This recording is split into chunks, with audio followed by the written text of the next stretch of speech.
আগরতলায় ৫৮তম ইঞ্জিনিয়ার দিবস উদযাপন উপলক্ষে শহরে প্রভাত ফেরির আয়োজন করা হয়। পাবলিক ওয়ার্কার ডিপার্টমেন্ট ও the institute of engineers Tripura শাখার যৌথ উদ্যোগে অনুষ্ঠিত এই অনুষ্ঠানে উপস্থিত ছিলেন উচ্চশিক্ষা দপ্তরের মন্ত্রী Shri Kishore Barman, deputy secretary government of Tripura ও চিফ ইঞ্জিনিয়ার রাজীব দেববর্মা এবং ইঞ্জিনিয়ার পরমানন্দ সরকার ব্যানার্জি।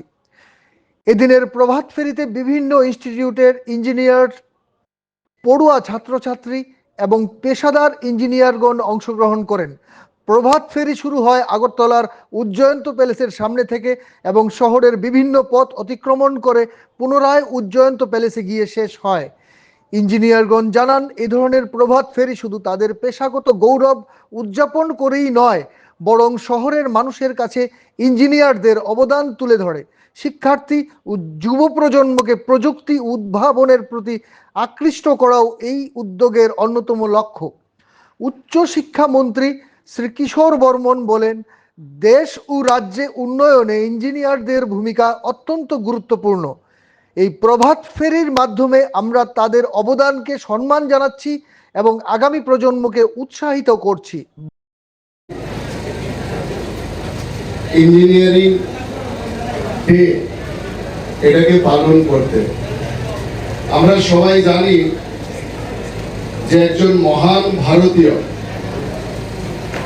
যিনি এই ক্ষেত্রে দৃষ্টান্ত স্থাপন করেছেন এবং আমাদের জাতি গঠনেও উনি পথ প্রদর্শন করেছেন।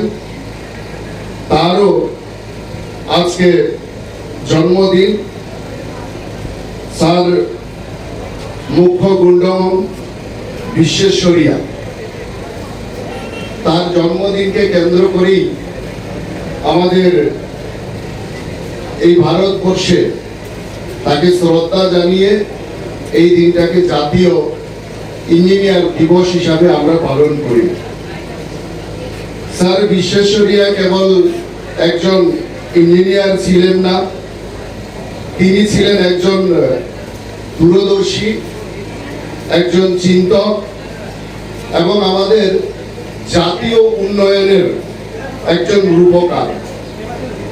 মাইসোরে কৃষ্ণরাজ সাগর বাঁধ নির্মাণ, বিশ্বেশ্বরাইয়া আয়রন অ্যান্ড স্টিল প্ল্যান্ট প্রতিষ্ঠা এবং আধুনিক শিল্পায়নের স্বপ্ন বাস্তবায়নের মাধ্যমে তিনি আমাদেরকে রাজীব দেববর্মন ও অন্যান্য অতিথিরাও বলেন, ইঞ্জিনিয়াররা শুধু স্থাপত্য ও যন্ত্র তৈরি করেন না, তারা সমাজ গঠনের অন্যতম চালিকা শক্তি। তাদের পেশাগত দক্ষতা ও উদ্ভাবনী শক্তি দেশের উন্নয়নে নিরন্তর অবদান রাখে।